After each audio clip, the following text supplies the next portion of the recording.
अस्सलाम वालेकुम। अक्सर हम जब चिकन लेके आते हैं तो उसमें बहुत स्मेल आ रही होती है, पकाते हुए बड़ा मसला होता है। तो मैं आपको बताती हूँ कि हम इस मसले से कैसे छुटकारा हासिल कर सकते हैं। चिकन लें, उसमें पानी डालें, सिरका डालें, थोड़ा सा तकरीबन 2 चम्मच डाल लें। इसको अच्छी तरह मिक्स करें, 10 मिनट इसको पड़ा रहने दें। इसके बाद आप इसको अच्छी तरह वॉश कर लें। इंशाल्लाह इसमें से स्मेल नहीं आएगी।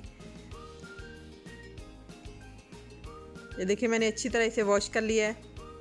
अब चाहे तो आप इसे इस्तेमाल करें और चाहे सेव कर लें।